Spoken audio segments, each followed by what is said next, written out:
दोस्तों आज की इस वीडियो के अंदर मैं आपको बताऊंगा ग्लोरोड पे जो जीएसटी रिपोर्ट होती है उसको आप कैसे डाउनलोड करेंगे और उसकी जो समरी है वो कंप्लीट समरी आप कैसे जनरेट करेंगे और इसके साथ ही आप जीएसटी पोर्टल पे जो है उसको भी आप मैच करेंगे कि आपने जो समरी क्रिएट की है वो करेक्ट है या नहीं है। तो यहाँ पे भी मैंने ग्लोरोड का सेलर पैनल ओपन किया हुआ है और इसमें आपको अपनी जीएसटी रिपोर्ट डाउनलोड करने के लिए जब आप यहाँ पे स्क्रॉल डाउन करेंगे तो इसमें एक ऑप्शन होता है माई अर्निंग का। तो जब आप ये माई अर्निंग पे क्लिक करते हैं यहाँ पे तो यहाँ पे आपको क्या होता है, टोटल आपकी अर्निंग शो करता है कि यानी पेमेंट जो आपका आउटस्टैंडिंग अमाउंट है एक तो वो यहाँ पे देखने को मिलता है और टोटल अमाउंट आपको जो है प्रीवियस कितना पेमेंट हो चुका है वो आपको यहाँ पे शो होता है। तो अब इसी के अंदर आप टॉप में देखेंगे डाउनलोड्स का एक ऑप्शन होता है और इसी के अंदर आप देखेंगे जीएसटी रिपोर्ट एंड इनवॉइस। तो जैसे आप इस पर क्लिक करते हैं तो क्लिक करने पर आपको यहाँ पे ईयर सेलेक्ट करना है। तो ईयर के अंदर आप देखेंगे 2023 मेरा ईयर है और प्रीवियस मंथ यानी अभी अक्टूबर मंथ चल रहा है तो मुझे सितंबर मंथ की जो है अपनी जीएसटी R1 की समरी जो है वो क्रिएट करनी है। तो यहाँ से मैं सेलेक्ट करूँगा मंथ सितंबर और अब मैं यहाँ पे करूँगा डाउनलोड। तो अब मैंने जो है समरी रिपोर्ट को जो है डाउनलोड मैंने यहाँ पे ऑप्शन क्लिक कर दिया डाउनलोड पे। अब आपको क्या करना होता है, यहाँ पे रिपोर्ट हिस्ट्री इस पे आपको आना है। तो रिपोर्ट हिस्ट्री में आप देखेंगे तो ये जो जीएसटी की जो इनवॉइस रिपोर्ट है आप देखेंगे जीएसटी रिपोर्ट जो सितंबर की मैंने की थी यानी कि 1/9/2023 और ये मेरी अगस्त मंथ की थी। तो यहाँ पे मैं इसको कर लेता हूँ डाउनलोड सितंबर मंथ की। अब मैं इसके जब ओपन करता हूँ तो जीएसटी जो रिपोर्ट होती है आप देखेंगे ये वाली वो फाइल है। तो ग्लोरोड की जो जीएसटी रिपोर्ट होती है कुछ इस तरह की होती है। ये वाली जो है ग्लोरोड की जीएसटी रिपोर्ट है और इसी में आपको क्या करना होता है, 3 कॉलम आपको लेने हैं। अब 3 कॉलम के अंदर से भी आपको कौन कौन से कॉलम लेने हैं वो चीज़ मैं आपको बता देता हूँ। सबसे पहले आपको क्या करना, बेस अमाउंट। ये जो बेस अमाउंट आपका है ये बेस अमाउंट एक कॉलम तो आपको ये लेना है और एक ये जीएसटी का स्लैब कितना है ये वाला स्लैब आपको लेना है। और इसी के साथ आपको एक जो होता है कि कस्टमर का जो स्टेट है यानी कि कौन कौन से स्टेट के अंदर आपका जो है ये माल गया है या सप्लाई कहाँ कहाँ पे किस किस स्टेट में हुई है।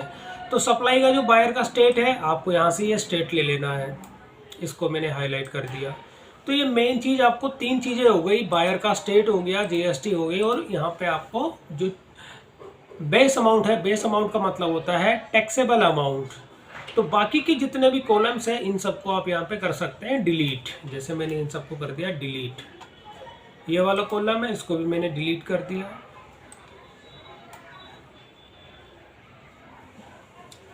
तो अब ये आप देखेंगे टोटल मेरी जो समरी है ये तैयार हो चुकी है। अब मैं अपनी जो जीएसटी R1 के अंदर इस समरी को मैं तैयार करूंगा और फाइल कैसे करेंगे वो भी मैं आपको इसमें बता दूंगा।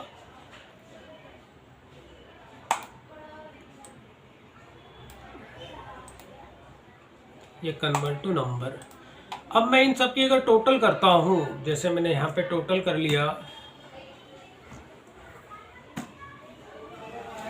तो मेरी जो टोटल आई है इसमें आ गई है 2711। क्योंकि मैंने अपना जो है हाल ही में मीशो से अपना बिजनेस जो है बंद किया है। मीशो से बंद करने की वजह क्या रही है ये मैं अपनी वीडियोस के अंदर बता चुका हूँ। क्योंकि मीशो के क्लेम के जो होते हैं रेशो सबसे ज़्यादा होता है, रिटर्न सबसे ज़्यादा आती है, रॉन्ग रिटर्न आती है। और उसी के केस में मीशो की ओर से जब क्लेम पास नहीं किए जाते हैं, सारे के सारे क्लेम अगर आपके रिजेक्ट कर दिए जाते हैं तो टोटली आपका बिजनेस जो है लॉस में चला जाता है। तो मीशो से हालांकि मुझे भी काफ़ी लॉस हुआ है तो लॉस की वजह ही रही है कि मैंने अपना मीशो से जो है सेलर अकाउंट वहाँ से बंद करके ग्लोरोड पे मैं अपना जो बिज़नेस है उसमें कंटिन्यू कर रहा हूँ। तो यहाँ पर आप देखेंगे 2711 रुपये 86 पैसे मेरी यहाँ पे टोटल समरी आई है। अब इसी को आपको क्या करना है कि जैसे स्टेट वाइज तो आपने इसमें देख ही लिया है और इसी की अगर आपको रिपोर्ट जनरेट करनी होती है तो अगर कोई स्टेट इसमें कंटिन्यू अगर आप करना चाहते हैं तो इसमें क्या करना होता है कि आपको एक पाइवट टेबल यहाँ पे क्रिएट कर देता हूँ मैं। इस टोटल को मैं अभी हटा देता हूँ और इंसर्ट के अंदर जाके मैं यहाँ से एक पाइवट टेबल जो जनरेट कर देता हूँ इसी सीट के अंदर।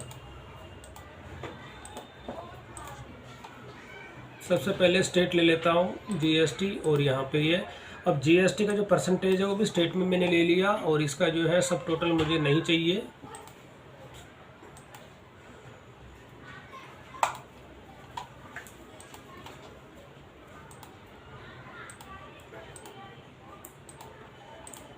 तो ये मेरी जो समरी तैयार हो गई है GSTR1 की रिपोर्ट। तो अब आप देखेंगे समरी इसी हिसाब से अब आपको क्या करना है, ये तो ग्लो रोड की हो गई है। अब ग्लो रोड के अंदर आपने क्या किया, समरी यहाँ पे बन चुकी है। समरी बनने के हिसाब से आप उसी हिसाब से अपनी पोर्टल पे जो है इसकी एंट्री करेंगे। तो पोर्टल पे एंट्री कैसे करेंगे वो भी मैं आपको दिखा देता हूँ। अपना GST पोर्टल मैं यहाँ पे लॉगिन कर लेता हूँ।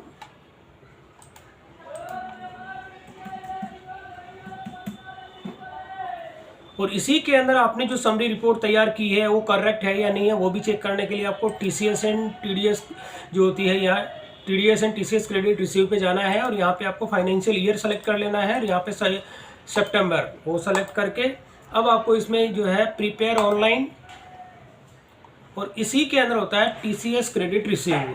जब आप इस पर क्लिक करेंगे तो क्लिक करने पर यहाँ पर आप देखेंगे कि जो भी आपकी जितनी भी आपके ऑनलाइन प्लेटफॉर्म है जैसे कि अमेज़ॉन, फ्लिपकार्ट, मीशो, और इसी में आप देखेंगे मीशो। मैं सबसे पहले आपको यही मैंने बताया था कि मीशो पे मेरा बिजनेस बंद करने की वजह क्या रही। तो ये आपका पोर्टल का डाटा मैं आपको दिखाता हूँ जो कि मीशो ने खुद यहाँ पे जो पोर्टल पे प्रोवाइड किया है। ये एंट्री जो है मीशो की ओर से ही आती है पोर्टल पे।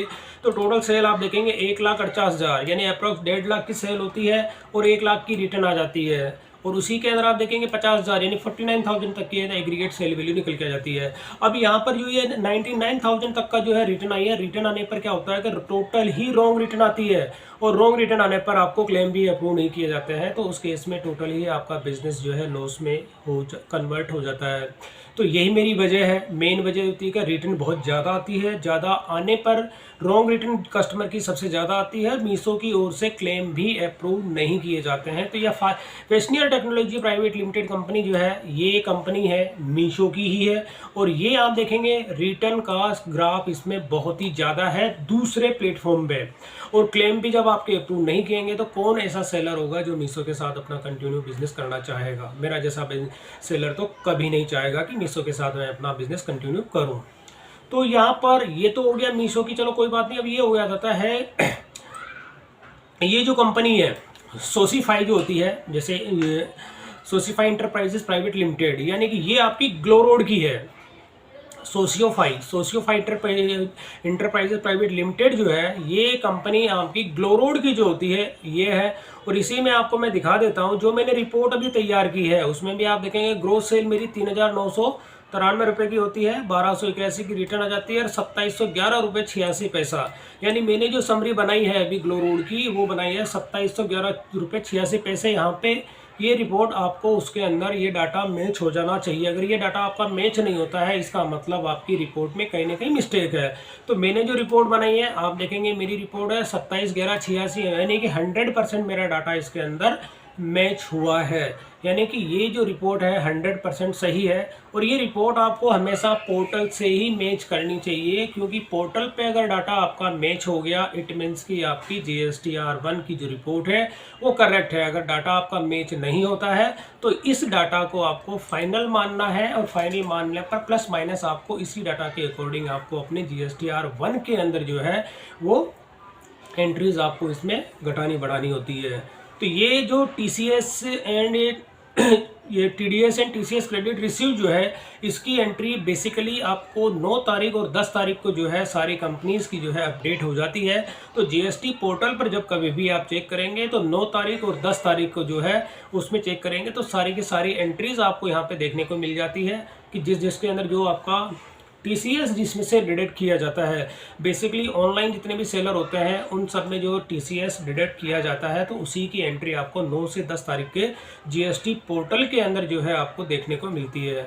तो दोस्तों ये तो हो गया कि आपका किस तरह से अपनी जो ग्लो रोड की जो रिपोर्ट है उसको आप टेली करेंगे और टेली करने के साथ ही आपको अपना जो डाटा इसमें से चेक करना। चेक करने के बाद अगर आपको अपनी GSTR1 फाइल करनी होती है, अब GST-R1 फाइल करने का तो प्रोसेस मैं अपनी काफ़ी वीडियोस के अंदर बता चुका हूँ प्रीवियस भी, और अभी भी मैं बता देता हूँ आपको। जैसे यहाँ पे जुलाई से लेकर सितंबर तक का, और अभी मैं अपनी GST-R1 को फाइल कर चुका हूँ। आप देखेंगे मेरे यहाँ पे जो है GST-R1 मैं फाइल कर चुका हूँ।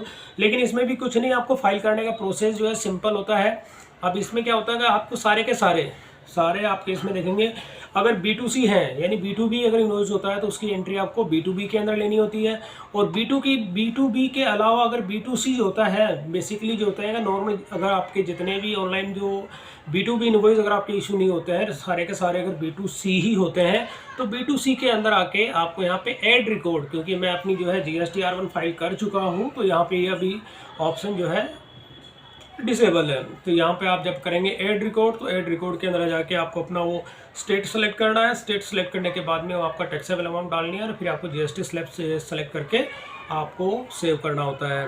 तो ये सिंपल सा प्रोसेस होता है दोस्तों। और उसमें जाके अपना आप GST-R1 की सारी डिटेल्स जो होती है वो आप उसमें फिलअप कर देंगे। फिलअप करने के बाद में जो भी आपका जितनी एंट्रीज होती है, तो अभी आप देखेंगे ग्लो रोड पे तो मेरी तो अभी स्टार्टिंग के अंदर जो है कम एंट्री है, आप देखेंगे बहुत ही कम है। और इसके अलावा मेरे दूसरे जो प्लेटफॉर्म होते हैं उनकी मेरी जो एंट्रीज है वो मैं अपनी GST-R1 के अंदर फाइल कर चुका हूँ।